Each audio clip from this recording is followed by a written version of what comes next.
नमस्कार। हमारे साथ फिर से जुड़ने के लिए आप सभी का बहुत-बहुत आभार।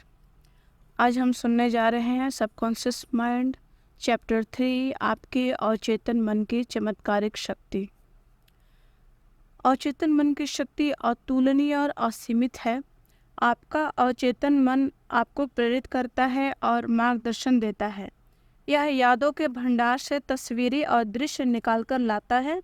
आपका अवचेतन आपके दिल की धड़कन और रक्त संचार को नियंत्रित करता है। यह पाचन और उत्सर्जन को सुचारू बनाता है। यह आपके खाए हुए भोजन को ऊतक, मांसपेशी, हड्डी और खून में रूपांतरित करता है। ये प्रक्रियाएं दुनिया के सबसे समझदार व्यक्ति की समझ से भी परे होती हैं। आपका अवचेतन मन शरीर की इन सभी अनिवार्य प्रक्रियाओं और कार्यों को नियंत्रित करता है। इसे सभी समस्याओं के जवाब मालूम है। आपका अवचेतन मन कभी नहीं सोता है, न ही कभी आराम करता है। यह हमेशा काम करता रहता है। आपको अपने अवचेतन मन की चमत्कारिक शक्ति का पता चल सकता है, बशर्ते आप सोने से पहले इससे कह दें कि आप किसी विशिष्ट चीज़ को हासिल करना चाहते हैं। आपको यह जानकर हैरानी और खुशी होगी कि इसके बाद आपके भीतर ऐसी शक्तियाँ सक्रिय हो जाएंगी जो आपको मनचाहे परिणाम की ओर ले जाएंगी। यह शक्ति और बुद्धिमानी का ऐसा स्रोत है जो आपको सीधे सर्वशक्तिमान के संपर्क में रखता है। यह ऐसी शक्ति है जो दुनिया को चलाती है, ग्रहों को उनकी कक्षा में रखती है और सूरज को चमकाती है। आपका अवचेतन मन आपके आदर्शों, महत्वाकांक्षाओं और परोपकारी इच्छाओं का स्रोत है। अवचेतन मन के जरिए ही शेक्सपियर ने उन महान सच्चाइयों को जाना और व्यक्त किया जो उनके युग के आम आदमी को पता ही नहीं थी।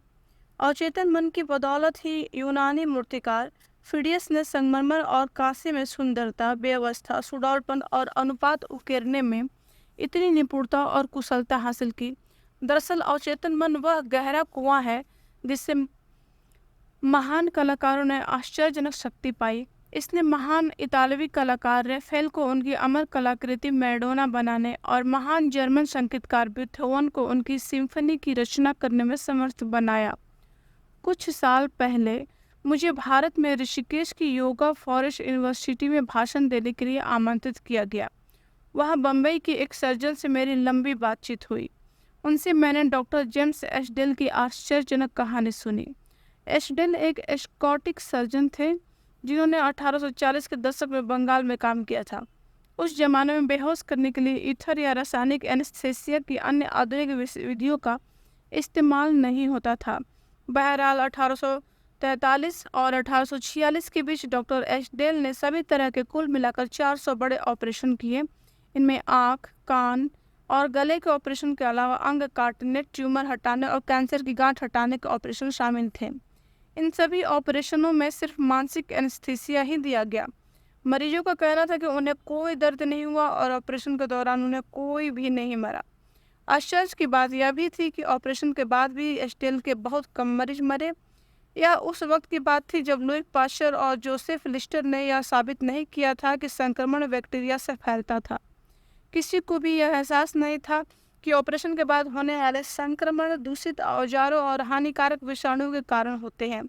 बहरहाल जब एस्टेल अपने मरीजों को संक्रमण की अवस्था में यह सुझाव देते थे कि उन्हें कोई संक्रमण या सेप्टिक नहीं होगा, तो उनके अवचेतन मन इस सुझाव पर प्रतिक्रिया करते थे। वे संक्रमण के जीवन घाती खतरों से लड़ने की प्रक्रिया शुरू कर देते थे। जरा इस बारे में सोचें, 150 साल पहले इस स्कॉटिश सर्जन ने यह खोज लिया था कि अवचेतन मन की चमत्कारिक शक्ति का इस्तेमाल कैसे किया जाए। इस बात पर विस्मय और श्रद्धा होना स्वाभाविक है। जिन पराभौतिक शक्तियों ने डॉक्टर एशडेल को प्रेरित किया और उनके मरीजों को मौत से बचाया, उनका लाभ आप भी ले सकते हैं। आपका अवचेतन मन आपको समय और स्थान के बंधन से परे कर सकता है। यह आपको हर दर्द और कष्ट से मुक्त कर सकता है। यह आपको सभी समस्याओं के जवाब दे सकता है, चाहे वे जो भी हो। आपके भीतर ऐसी शक्ति और ज्ञान है जो आपकी बुद्धि से परे है और आप इसके चमत्कार पर हैरान हो सकते हैं। ये सारे अनुभव आपको अवचेतन मन की चमत्कारी शक्तियों में यकीन दिलवाएंगे और खुशी से भर देंगे। आपका अवचेतन आपके जीवन की पुस्तक है। आप अपने अवचेतन मन पर जो भी विचार, विश्वास, राय, सिद्धांत या मत लिखते हैं, उकेरते हैं या छाप छोड़ते हैं, वे परिस्थितियों, स्थितियों और घटनाओं के रूप में प्रकट हो जाते हैं। आप भीतर जो लिखेंगे, बाहर भी आपको वही अनुभव होगा। आपके जीवन के दो पहलू हैं, यथार्थवादी और कल्पनावादी, दृश्य और अदृश्य, विचार और अभिव्यक्ति। आपका विचार तांत्रिकीय आवेग के रूप में आपके सेरिब्रल कॉर्टेक्स में पहुंचता है, जो आपके चेतन तार्किक मन का अंग है। जब आपका चेतन या यथार्थवादी मस्तिष्क विचार को पूरी तरह स्वीकार कर लेता है, तो यह मस्तिष्क के दूसरे हिस्से तक पहुंचता है, जहां यह साकार हो जाता है और परिस्थिति का रूप ले लेता है। जैसा पहले बताया जा चुका है, आपका अवचेतन बहस नहीं कर सकता, यह तो सिर्फ उसी पर अमल करता है जो आपने इस पर लिखा है। यह आपके चेतन मन के निष्कर्षों या आपके फैसले को अंतिम मान लेता है। इसलिए आप हमेशा अपने जीवन के पुस्तक पर लिख रहे हैं, क्योंकि आपके विचार ही अंततः आपके अनुभव बन जाते हैं। अमेरिकी दार्शनिक रॉल्फ वाल्डो इमर्सन ने कहा था, मनुष्य वही बन जाता है जो वह दिन भर सोचता रहता है। अवचेतन पर जो छाप पड़ती है वह व्यक्त होती है। अमेरिकी मनोवैज्ञानिक के जनक विलियम जेम्स ने कहा था कि आपके अवचेतन मन में दुनिया को हिलाने की शक्ति है। इसमें असीमित ज्ञान और बुद्धिमत्ता है। इसे छिपे हुए स्रोतों से पोषण मिलता है और इसे जीवन का नियम कहा जाता है। आप अपने अवचेतन मन पर जो भी छाप छोड़ते हैं, यह उसे साकार करने के लिए जमीन आसमान एक कर देगा। इसलिए आपको इस पर सिर्फ सही और सृजनात्मक विचारों की छाप ही छोड़नी चाहिए।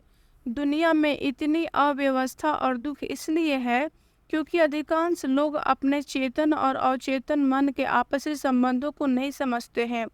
जब ये दोनों अनुरूप होते हैं तथा सुखद सामंजस्य में होते हैं, तो आपको सेहत, खुशी, शांति और सुख मिलता है।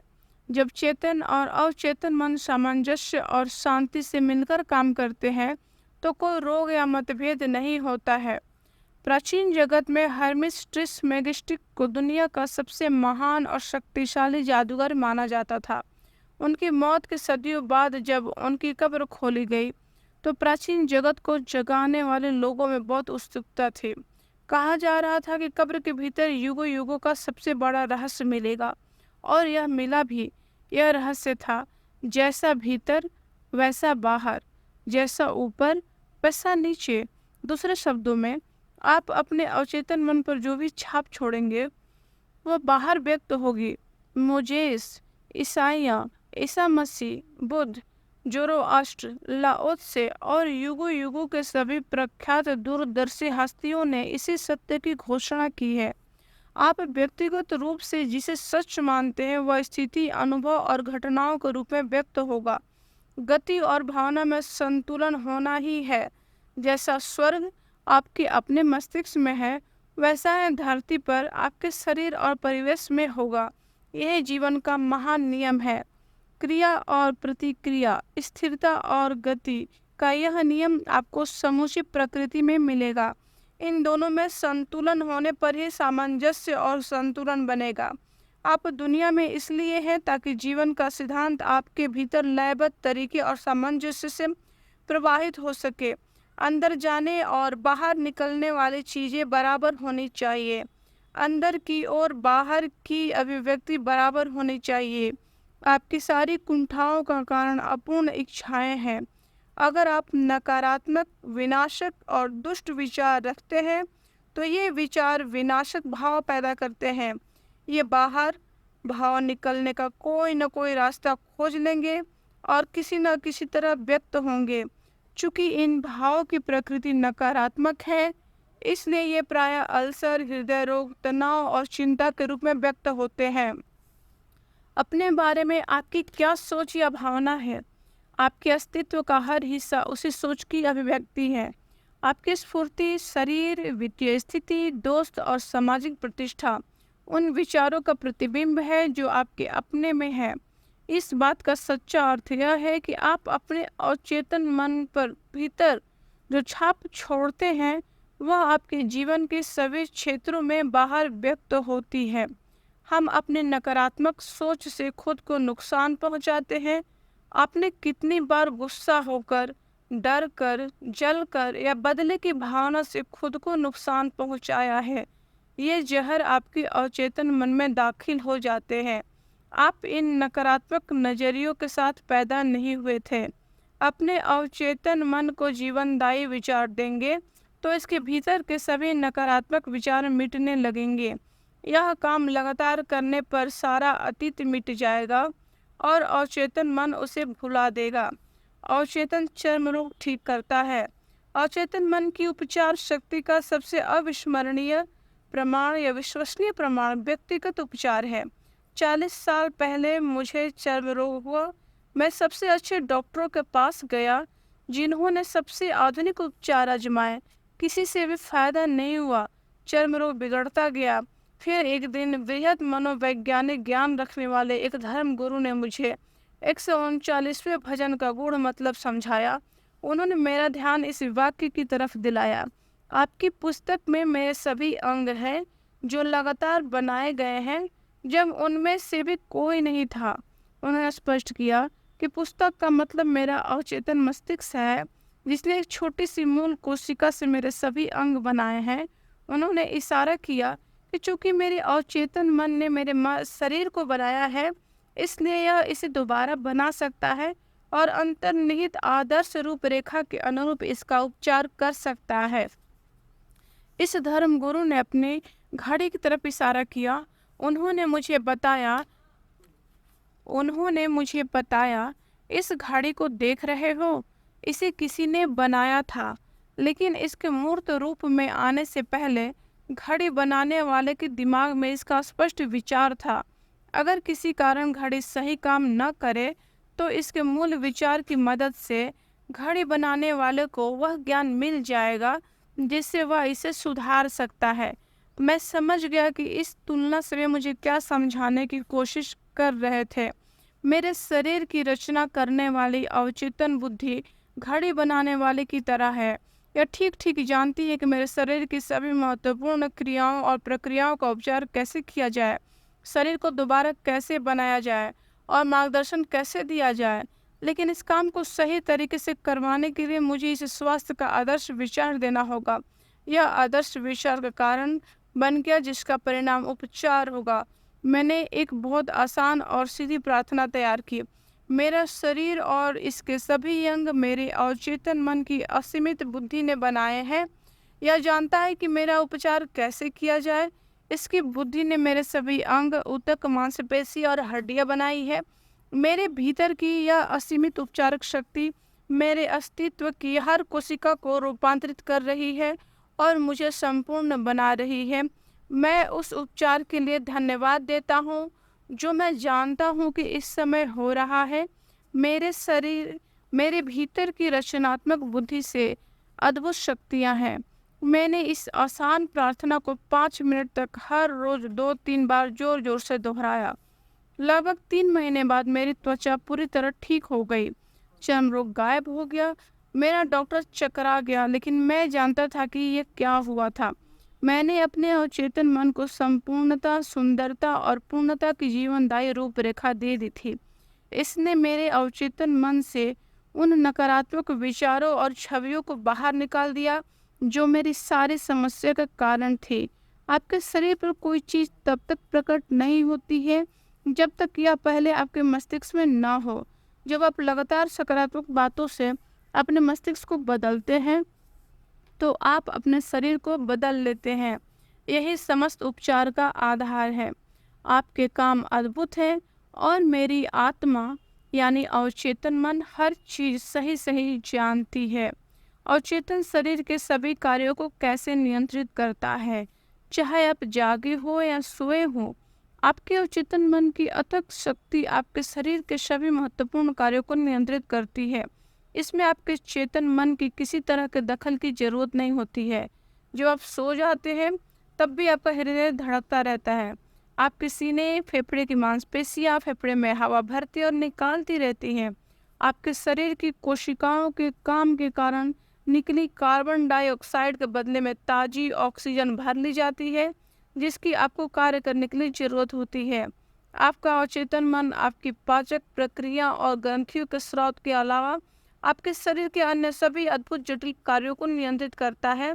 यह सब लगातार होता रहता है, चाहे आप जाग रहे हो या सोए हुए हो। अगर आपको अपने शरीर के सभी काम चेतन मन से करने पड़े तो आप निश्चित ही मशीन असफल हो जाएंगे। आप शायद बहुत जल्दी मर जाएंगे। यह प्रक्रियाएं बहुत जटिल और आपस में बुरी तरह गुंथी हुई है। हार्ट लंग्स मशीन, जिसका इस्तेमाल ओपन हार्ट सर्जरी में किया जाता है, आधुनिक चिकित्सा तकनीक का चमत्कार है। बहरहाल इसके काम आपके अवचेतन मन की तुलना में बहुत आसान है, जो साल में 365 दिन काम करता है, और वो भी 24 घंटे। मान लें आप किसी सुपरसोनिक जेट लाइनर में बैठकर समुद्र के ऊपर से गुजर रहे हो और कॉकपिट में घुस जाए। निश्चित ही आपको हवाई जहाज उड़ाना नहीं आता है, लेकिन आप पायलट का ध्यान भटकाकर परेशानी जरूर खड़ी कर सकते हैं। इसी तरह से आपका चेतन मस्तिष्क शरीर को तो नहीं चला सकता, लेकिन इसके सही तरह से काम करने के रास्ते में बाधा जरूर बन सकता है। चिंता, तनाव, डर और निराशा हृदय, फेफड़ा, अमाशय और आंतों के सामान्य कार्यों में बाधा डाल सकती है। डॉक्टर अब इस बात पर ध्यान देने लगे हैं कि तथाकथित तनाव संबंधी बीमारियां कितनी गंभीर है। कारण यह है कि तनावपूर्ण विचार आपके अवचेतन मन के सामंजस्यपूर्ण काम में बाधा डालते हैं। जब आप शारीरिक और मानसिक रूप से विचलित महसूस करते हैं तो आप जो सबसे अच्छा काम कर सकते हैं वह है शिथिल होना, आराम करना और विचार प्रक्रिया को रोक देना।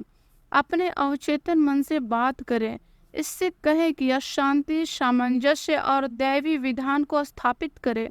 ऐसा करने पर आप पाएंगे कि आपके शरीर की समूची कार्य प्रणाली दोबारा सामान्य हो गई है।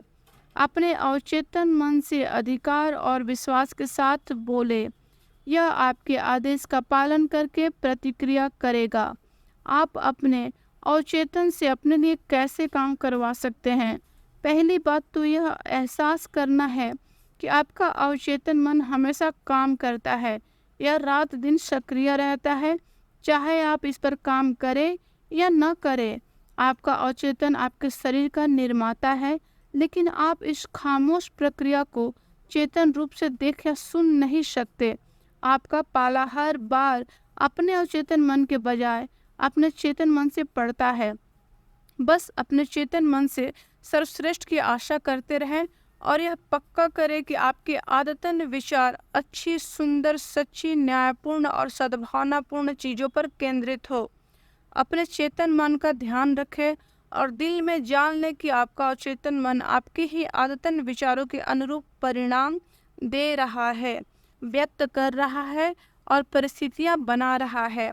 याद रखें, जिस तरह पानी उसी पाइप का आकार ले लेता है जिसमें से यह बहता है, उसी तरह आप में जीवन सिद्धांत आपके विचारों की प्रकृति के अनुरूप प्रवाहित होता है। दावा करें कि आपकी अवचेतन की उपचारक शक्ति आपके भीतर सामंजस्य, सेहत, शांति, सुख और प्रचुरता के रूप में प्रवाहित हो रही है।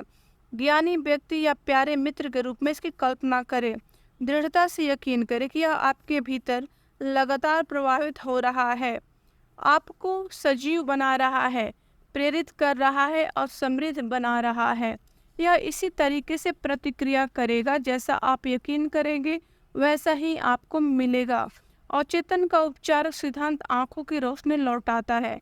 दुनिया के सबसे मशहूर उपचारक धर्म स्थलों में से एक दक्षिण पश्चिम फ्रांस का लोर्डेस है। लोर्डेस के चिकित्सा विभाग में बहुत सी फाइलें हैं जिनमें चमत्कारिक उपचारों का विस्तृत विवरण है। इनमें से एक मैडम वायर का उपचार था। मैडम वायर नेत्रहीन थी, उनकी चक्षु तंत्रिकाएं क्षीण और बेकार हो चुकी थी। लोर्डेस आने के बाद उनकी आंखों की रोशनी लौट आई। उनकी जांच करने वाले कई डॉक्टरों ने प्रमाणित किया कि उनकी चक्षु तंत्रिकाएं अब भी बेकार थी, लेकिन इसके बावजूद वे देख सकती थी। 1 महीने बाद दोबारा जांच में पाया गया कि उनका चक्षु तंत्र दोबारा ठीक होकर सामान्य हो गया था। मुझे पूरा यकीन है कि मैडम बायर धर्मस्थल के पानी से ठीक नहीं हुई थी। उनका उपचार तो उनके ही अवचेतन मन ने किया था।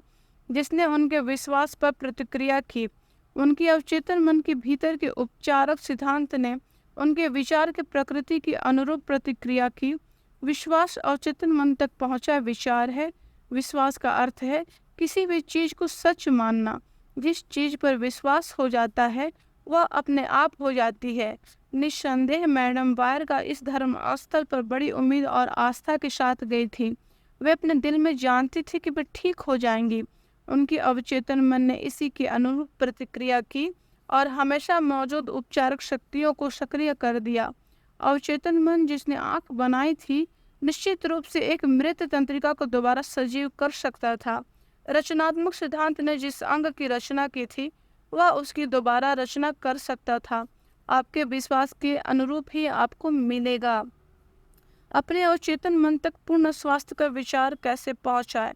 मैं जोहानसबर्ग दक्षिण अफ्रीका में एक मेथोडिस्ट पादरी से मिला। उन्होंने मुझे बताया कि वे बुरी तरह फैल चुके फेफड़े की कैंसर से कैसे उबरे। उन्होंने पूर्ण स्वास्थ्य के विचार को अवचेतन मन तक पहुंचाकर यह चमत्कारी परिणाम पाया। मेरे आग्रह पर उन्होंने मुझे उस प्रक्रिया का जो विस्तृत वर्णन भेजा है उसे मैं आपके सामने रख रहा हूँ। दिन में कई बार मैं खुद को मानसिक और शारीरिक रूप से पूरी तरह शिथिल कर लेता था। मैं अपने शरीर से यह बोलकर खुद को शिथिल करता था, मेरे पंजे शिथिल हैं, मेरे टखने शिथिल हैं, मेरे पैर शिथिल हैं, मेरे अमाशय की मांसपेशियां शिथिल हैं, मेरा दिल और फेफड़े शिथिल है, मेरा सिर शिथिल है, मेरा पूरा अस्तित्व बिल्कुल शिथिल है। लगभग 5 मिनट बाद मैं खुद को उन्नंदी अवस्था में पाता था। फिर मैं सत्य की घोषणा करता था, ईश्वर की पूर्णता अब मुझ में व्यक्त हो रही है।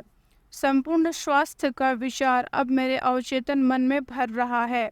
ईश्वर ने मेरी जो छवि बनाई है वह आदर्श छवि है और मेरा अवचेतन मन ईश्वर की उसी आदर्श छवि के अनुरूप मेरे शरीर को दोबारा बना रहा है। इस पादरी का उल्लेखनीय उपचार हुआ और वे पूरी तरह ठीक हो गए। उन्होंने जिस तकनीक का इस्तेमाल किया था वह संपूर्ण स्वास्थ्य के विचार को अवचेतन मन तक पहुंचाने का सीधा और सरल तरीका थी। स्वास्थ्य के विचार को अवचेतन मन तक पहुंचाने का एक और अद्भुत तरीका अनुशासित या मनोवैज्ञानिक कल्पना है। मैंने लकवे के एक मरीज को बताया कि वह कल्पना में स्पष्ट तस्वीर देखे कि वह अपने ऑफिस में चहलकदमी कर रहा है, डेस्क छू रहा है, फ़ोन का जवाब दे रहा है और वे सारे काम कर रहे हैं जो एक सामान्य स्थिति में करता। मैंने उसे बताया कि उसका अवचेतन मन संपूर्ण स्वास्थ्य की मानसिक तस्वीर को स्वीकार कर लेगा। उसने खुद को इस भूमिका में झोंक दिया। उसने सचमुच महसूस किया वह अपने ऑफिस में लेट चुका है। वह जानता है कि वह लौटकर वह अपने अवचेतन मन को एक मूर्त और निश्चित काम दे रहा है। उसका अवचेतन मन वह फिल्म थी जिस पर तस्वीर की छाप छोड़ी जा रही थी। उसने कई सप्ताह तक गहनता से तस्वीर देखी। फिर एक दिन टेलीफोन की घंटी उस वक्त बजी जब बाकी लोग बाहर थे।